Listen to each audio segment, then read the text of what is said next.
She said that she would dance with me if I brought her red roses, cried the young student. But in all my garden there is no red rose.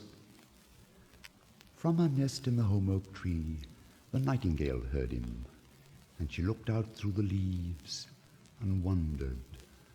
No red rose in all my garden, he cried, and his beautiful eyes filled with tears. Ah, on what little things does happiness depend? I have read all that the wise men have written, and all the secrets of philosophy are mine. Yet for want of a red rose is my life made wretched. Here at last is a true lover, said the nightingale. Night after night have I sung of him, though I knew him not.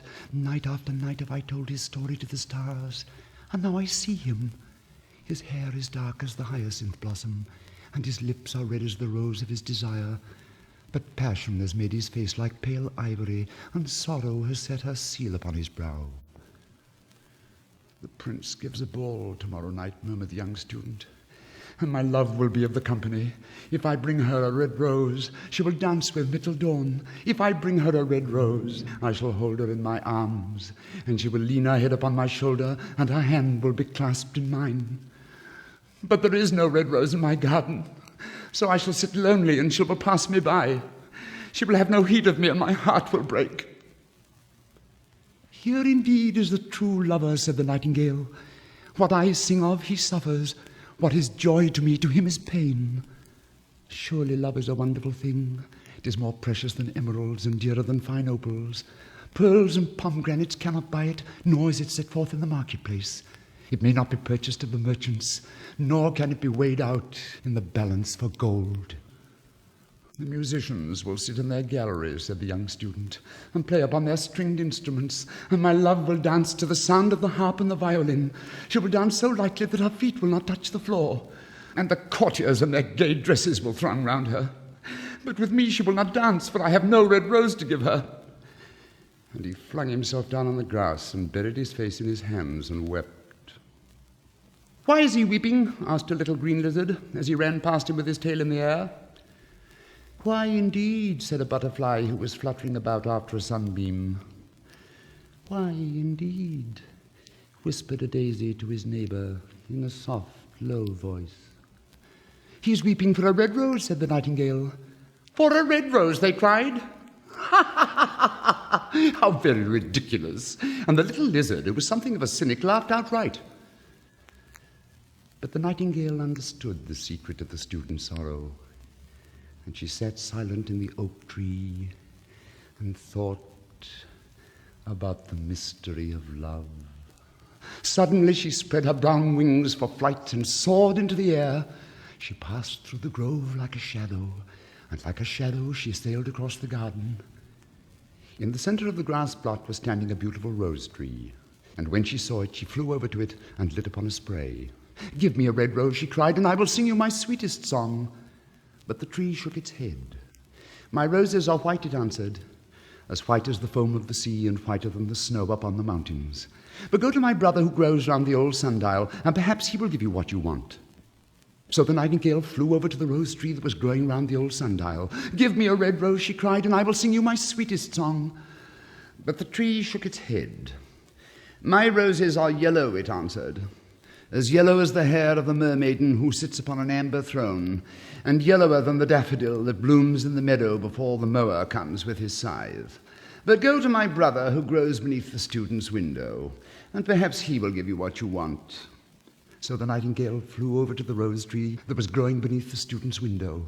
Give me a red rose, she cried, and I will sing you my sweetest song. But the tree shook its head.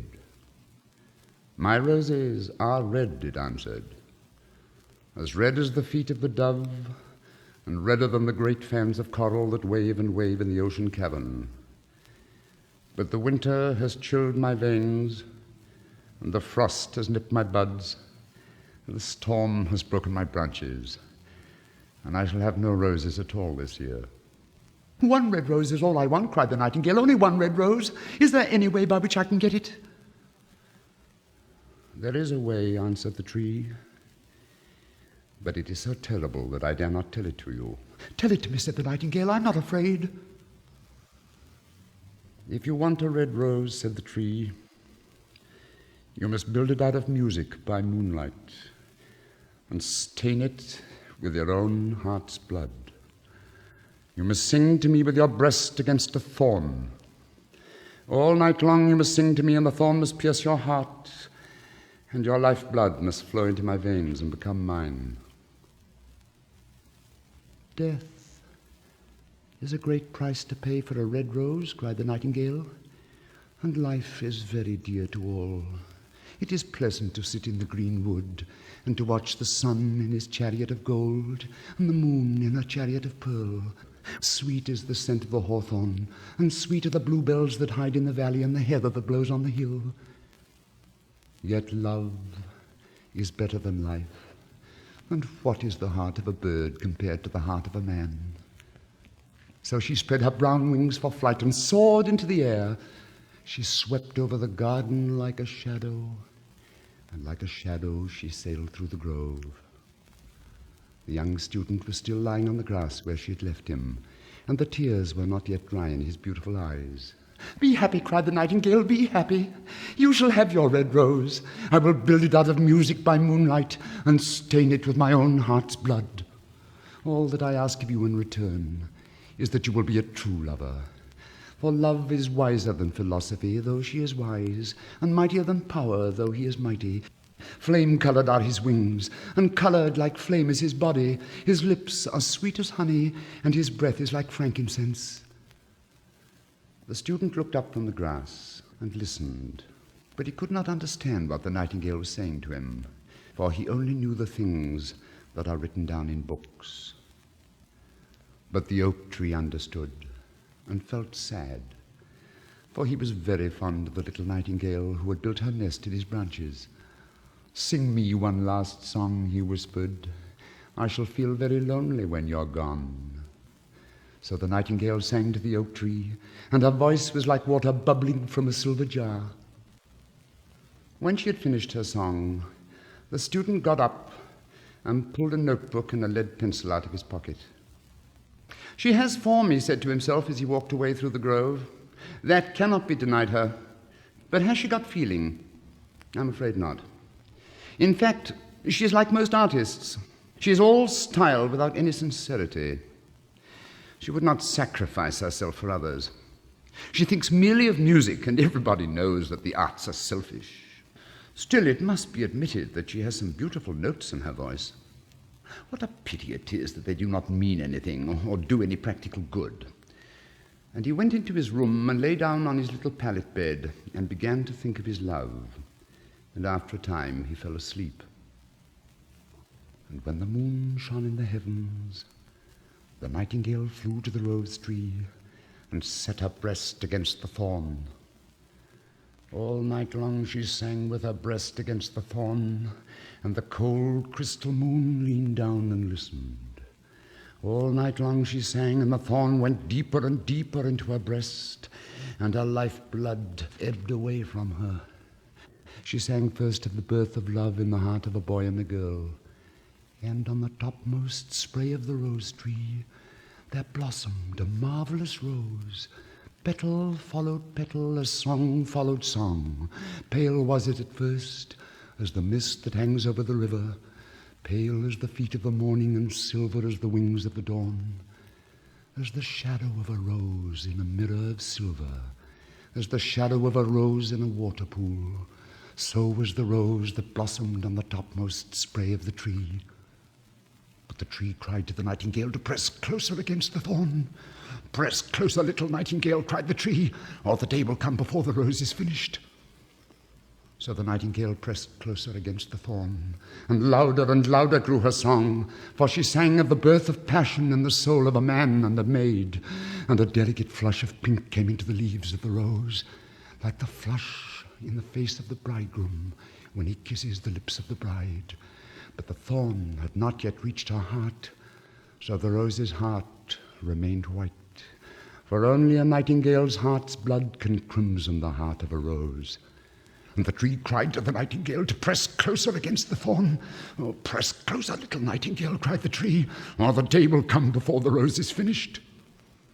So the nightingale pressed closer against the thorn, and the thorn touched her heart, and a fierce pang of pain shot through her. Bitter, bitter was the pain, and wilder grew her song, for she sang of the love that is perfected by death, of the love that dies not in the tomb, and the marvelous rose became crimson, like the rose of the eastern sky. Crimson was the girdle of petals, and crimson as a ruby was the heart. But the nightingale's voice grew fainter, and her little wings began to beat, and a film came over her eyes. Fainter and fainter grew her song, and she felt something choking her in her throat. Then she gave one last burst of music. The white moon heard it, and she forgot the dawn and lingered on in the sky.